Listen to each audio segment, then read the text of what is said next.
সূরার 3টি আয়াত ছোট ছোট। সূরাটি নাজিল করার কারণ বেঈমানরা রাসূলুল্লাহ সাল্লাল্লাহু আলাইহি সাল্লামকে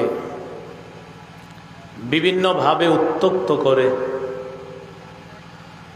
রাসূলুল্লাহ সাল্লাল্লাহু আলাইহি সাল্লামকে নির্বংশ বলে উত্ত্যক্ত করে।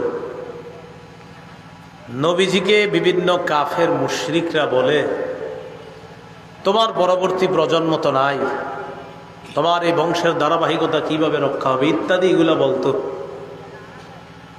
মানুষ হিসাবে আল্লাহ রসুল সাল্লাল্লাহু আলাইহি সাল্লামের এই কথাগুলো শুনতে খারাপ লাগতো।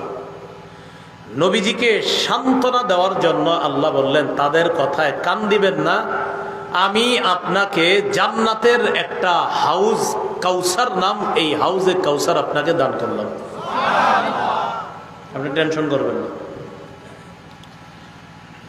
মুসলিম শরীফের হাদিস, 400 নম্বর হাদিস। মাদ্রাসা পাঠ্যপুস্তক অনুসারে মোট হাদিস সংখ্যা হবে 3033টা। এই হাদিসের বর্ণনাকারী সাহাবী আনাস ইবনু মালিক রাদিয়াল্লাহু তাআলা, তিনি বলেন, বাইনা রাসূলুল্লাহ সাল্লাল্লাহু আলাইহি ওয়াসাল্লাম বাইনা আযহুরিনা, রাসূলুল্লাহ সাল্লাল্লাহু আলাইহি সাল্লাম আমাদের মাঝে ছিলেন, আমাদের মাঝে অবস্থান করছিলেন। ইদ আগফা ইগফাআতান,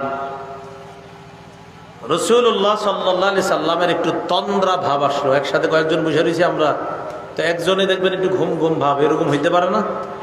রাফা রাসাহু মুতাবাসসিমা, নবীজি সাল্লাল্লাহু আলাইহি সাল্লাম ওই তন্দ্রা ভাব থেকে মুস্কি হাসি দিয়ে তার মাথাটা উঁচু করলেন, সাহাবীদের দিকে ফিরে তাকাইলেন। তন্দ্রায় ছিলেন, মুস্কি হাসি দিয়ে উঠছে। সাহাবায়ে কেরাম যখন দেখলেন নবীজি মুস্কি হাসি দিলেন, ফাকুলনা মা আদহাকাকা ইয়া রাসূলুল্লাহ, আমরা বললাম, ওগো আল্লাহর রাসূল, আপনি হাসছেন কেন? আপনার কি হলো? আপনার হাসির কারণ কি? ফাকালা রাসূলুল্লাহ সাল্লাল্লাহু আলাইহি ওয়াসাল্লাম, উনজিলাত আলাইয়া আনিফান সূরাতুন, নবীজি বললেন, এই মাত্র আমার উপর আল্লাহর পক্ষ থেকে একটি সূরা নাজিল করা হয়েছে। فقرأ بسم الله الرحمن الرحيم إنا أعطيناك